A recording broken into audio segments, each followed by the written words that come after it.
본문의 말씀을 다시 한번 보도록 할까요? 주보에 나와 있습니다. 오늘 본문 이사야서 7장 14절 말씀입니다. 시작. 그러므로 주께서 친히 징조로 너희에게 주실 것이라. 보라, 처녀가 잉태하여 아들을 낳을 것이요 그 이름을 임마누엘이라 하리라. 아멘.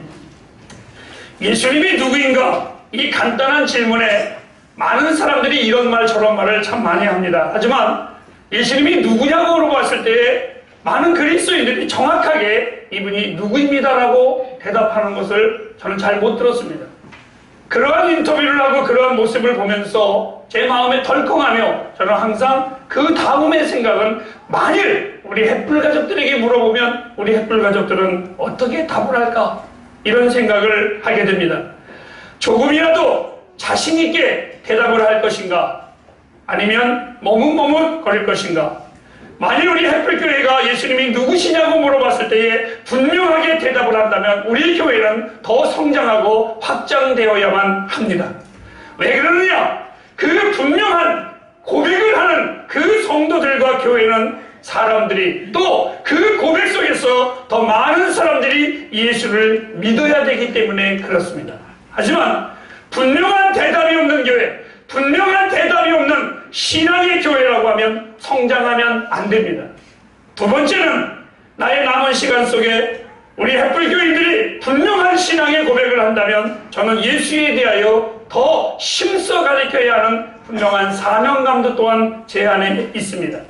이러한 의미를 두고 오늘 본문의 말씀을 잠시 소개하겠습니다. 오늘 본문은 유대 왕국의 두 나라가 동맹해서 침략한다라는 소리가 들려왔습니다. 그때의 왕이 누구냐면 아하스 왕이었었습니다. 이 아하스 왕이 동맹국이 두 연합군들이 자기의 나라를 침범한다고 할 때에 두려웠을 때 이가 찾아간 사람이 이사야 선지자였습니다.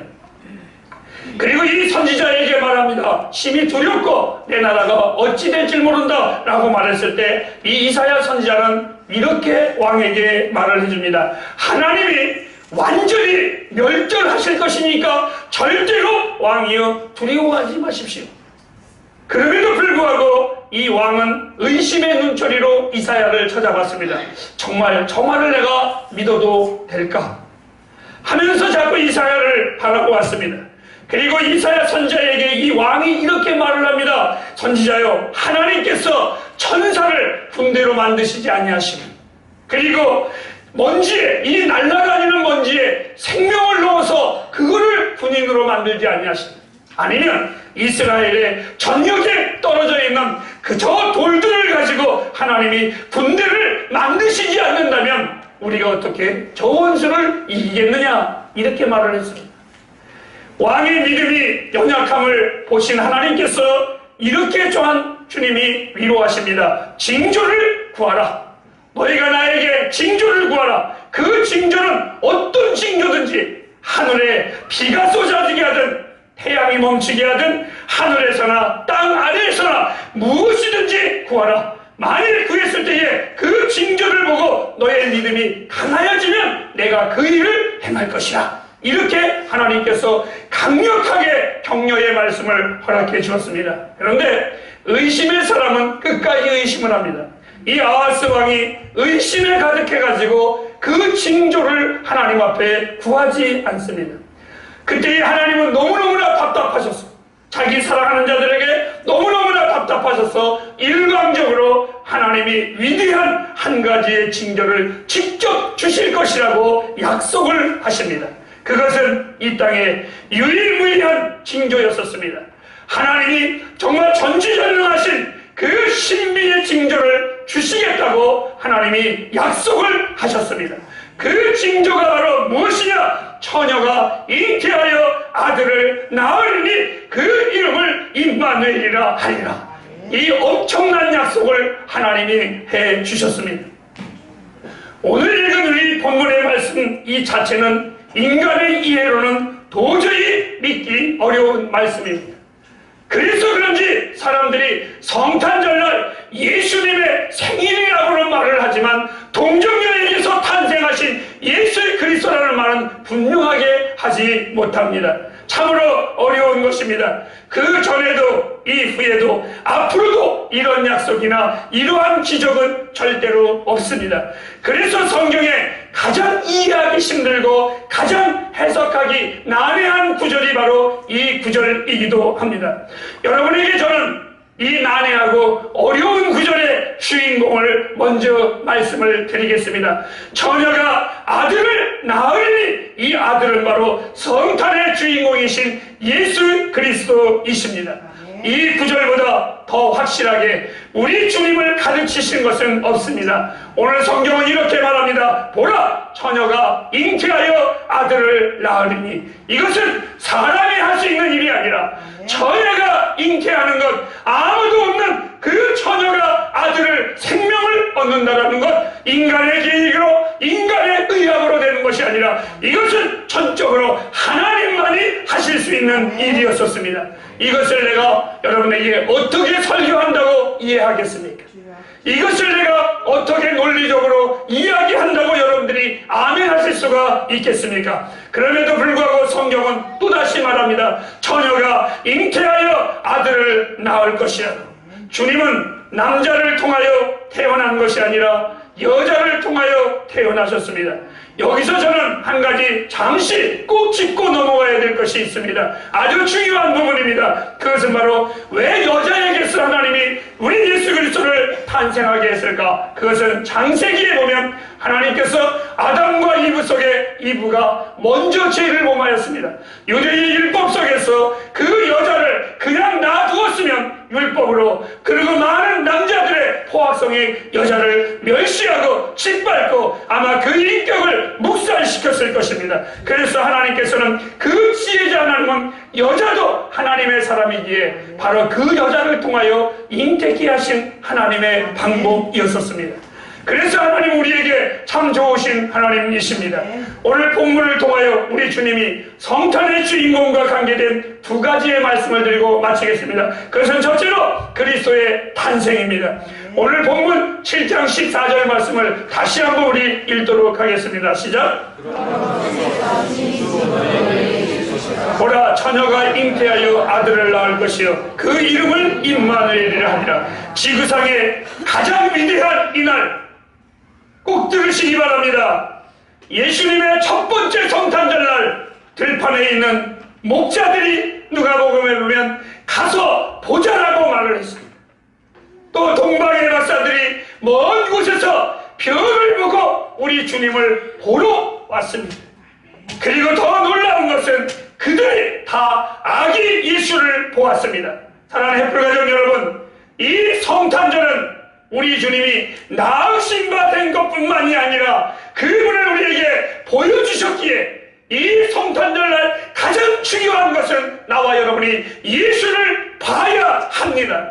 이 하나님의 아들이신 이 주인공 예수님을 보지 못한다면 그것은 성탄의 의미가 퇴색된 것입니다. 많은 사람들이 추리를 보면서도 추리의 주인공을 못 봅니다.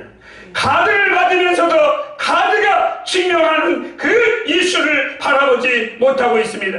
많은 사람들이 이 날을 크리스마스라는 말을, 그리스도의 날이라는 말을 쓰기를 싫어합니다. 그래서 현대인은 이렇게 말합니다. 해피 홀리데이로 바꿨습니다. 어떤 겁니까? 행복한 휴일이라고. 사랑하는 여러분, 이 날은 행복한 휴일이 아니라 분명히 메리 크리스마스, 그리스도의 즐거운 날입니다. 예수의 날임을 잊지 마시기를 바랍니다. 진정한 그리스도의 이 진정한 성탄의 메시지는 아기 예수를 보라는 하나님의 초청입니다. 이 예수를 만나야만 인생이 변화되게 돼 있습니다. 사랑하는 해플가족 여러분, 여러분은 예수를 만나셨습니까?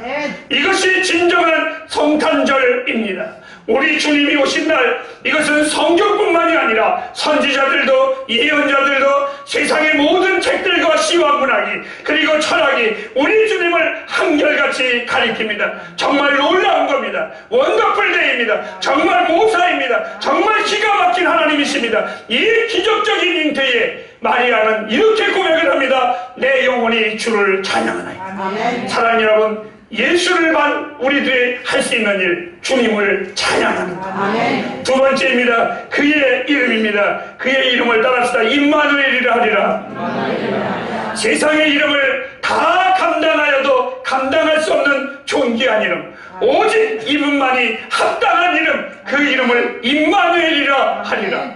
구약 성경에 보면 고대의 어머니들은 자녀들의 이름에 특별한 의미를 부여하면서 이름을 지었습니다.